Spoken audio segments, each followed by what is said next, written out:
Con el tutorial de hoy acabamos la trilogía sobre las características de función.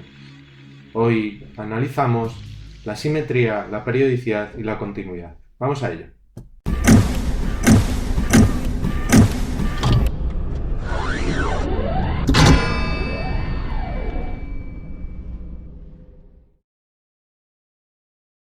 La siguiente característica que vamos a estudiar es la simetría.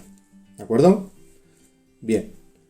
Como veis ahí, las gráficas de las distintas funciones pueden presentar distintas simetrías. Vamos a estudiar cuáles son los tipos de simetrías y luego nos vamos a fijar en las más interesantes. Primero, tenemos simetría respecto al eje Y, ¿vale? Si veis ahí en la gráfica que os he dibujado, existe una simetría respecto al eje. Si nosotros doblásemos la gráfica por el eje de las Y, los valores de un lado y del otro del eje X serían iguales y se sobrepondrían. ¿De acuerdo? Eso sería una simetría respecto al eje Y. Después tendremos respecto al origen, al punto 0, 0. ¿Vale? ¿De acuerdo? Bueno, pues como veis, esta podría ser una gráfica que tiene simetría respecto al origen. Es una simetría respecto a un punto en concreto, no respecto a un eje. ¿De acuerdo? Voy a intentar explicaros estas dos simetrías de forma visual, ¿vale? Como veis, tenemos aquí preparadas dos gráficas y vamos a ver qué tipo de simetría tienen y cómo podemos analizarlas, ¿vale? Comenzamos con la simetría respecto al eje Y, lo que sería una función par, ¿vale? Esto es muy sencillo. Para verlo, lo único que tendríamos que hacer sería doblar la gráfica por el eje de las Y, ¿de acuerdo? Así, ¿de acuerdo? Si nosotros doblamos así, veremos si la función es par o no es par, si hay una simetría respecto al eje. Como veis, si doblamos, nos queda superpuesto, con lo cual queda un solo trazo, tanto por un lado como por otro, y vemos que hay una simetría par, ¿vale?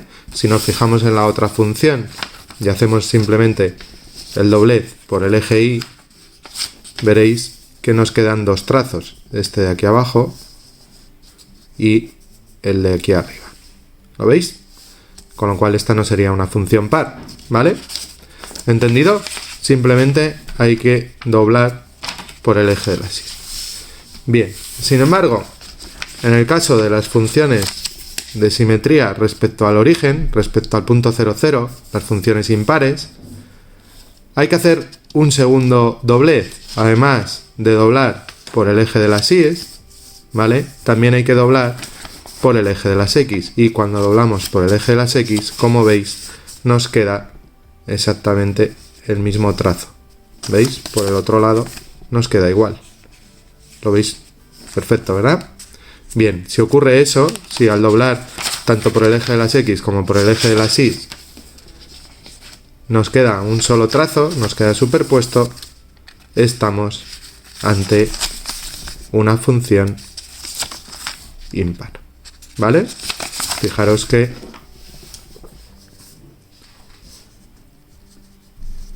si nosotros lo voy a marcar bien, ¿vale?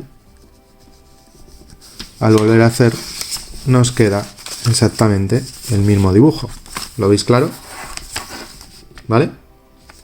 Sin embargo, nuestra función par, si además le hacemos un doblez, veréis que no nos queda exactamente igual, el mismo dibujo por los dos lados. ¿Sí? ¿Entendido? Bueno, pues otra forma de verlo. ¿De acuerdo? Estas son las simetrías más interesantes en las que vamos a estudiar. También podría haber simetría respecto a un eje, una recta distinta del eje Y, ¿vale? Por ejemplo, en esta gráfica, si está desplazada, ¿vale?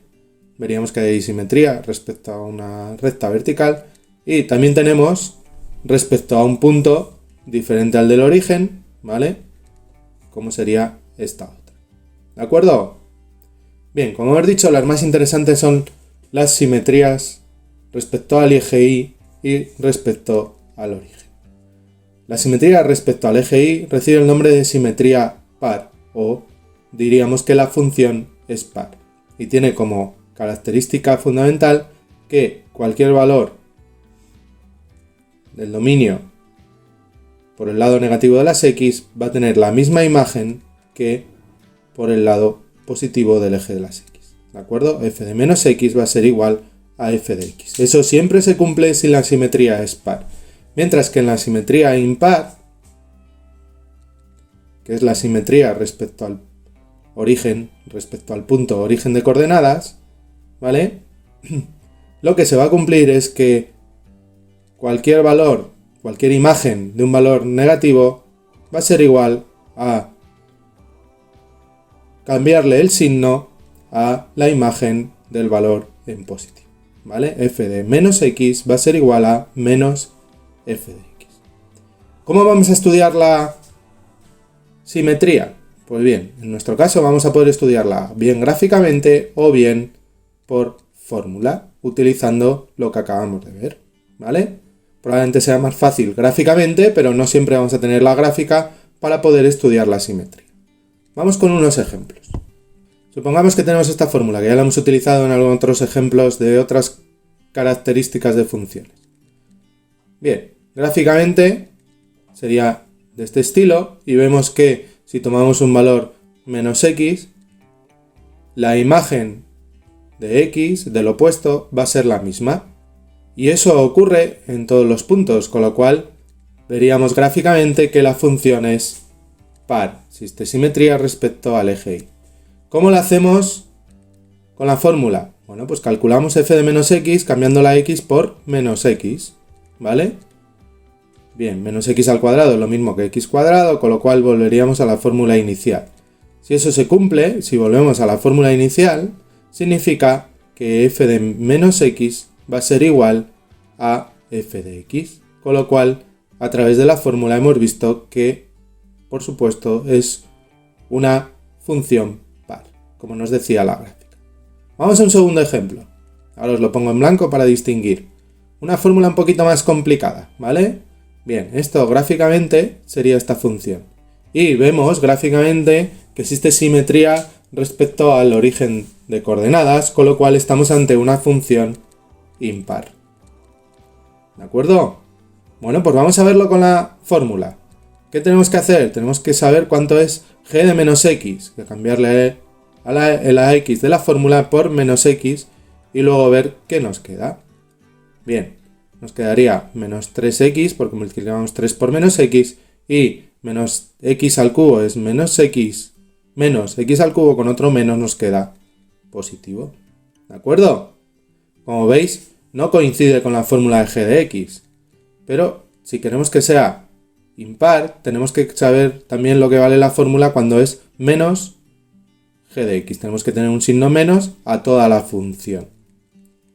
Al meter ese signo menos a toda la función, como veis, nos cambian los signos y resulta que son diferentes a la fórmula inicial, pero entre sí son iguales, con lo cual g de menos x es igual a menos g de x y por lo tanto se cumple que es una función impar o tiene una simetría respecto al origen de coordenadas. ¿Lo entendemos? Vale, continuamos con otra característica.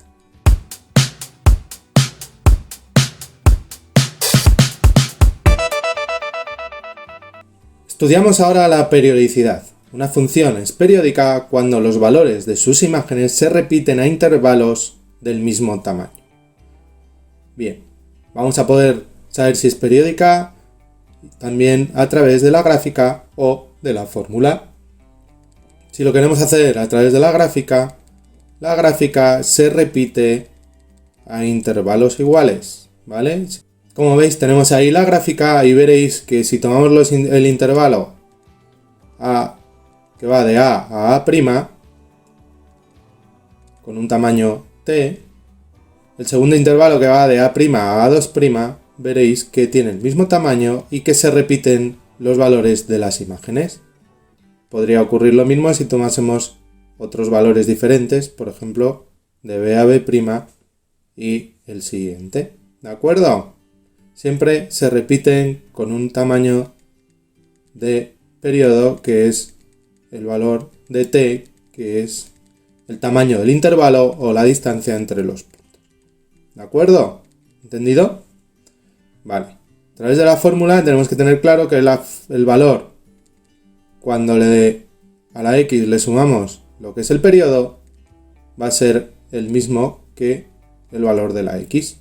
¿De acuerdo? F de x más el periodo va a ser el mismo valor que f de x para que sea periódica. ¿Entendido? Vale, esta es sencilla, ¿verdad? Bueno, continuamos con otra característica.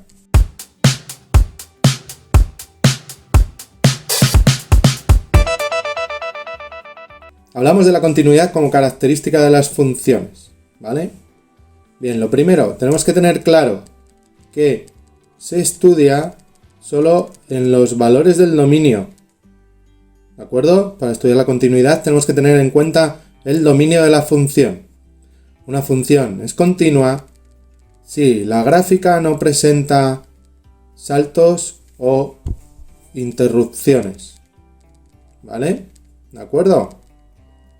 Es decir, si la gráfica la podemos dibujar en un solo trazo.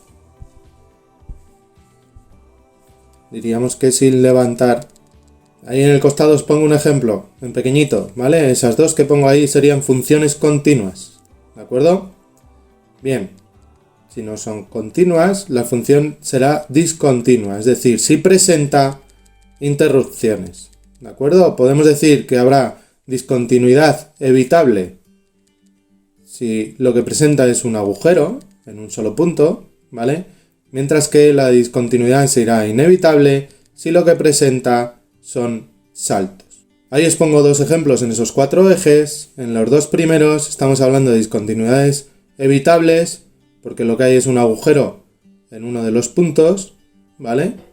Mientras que las dos segundas son discontinuidades inevitables, por lo que existe es un salto y luego continúa la función de forma diferente. ¿Entendido? Vale, para terminar, como hacemos siempre, hay que tener claro que si hablamos de continuidad, vamos a decir que va a ser continua en un intervalo, le daremos el intervalo, siempre dentro del dominio de la función, acordaros, y en el caso de que digamos que es discontinua estamos hablando de un punto y diremos el valor de la x, en x igual a 3, en x igual a menos 5, donde se presente esa discontinuidad. ¿De acuerdo? Vale, pues con esto hemos terminado las características de las funciones. Nos vemos, chicos. Hasta el próximo vídeo.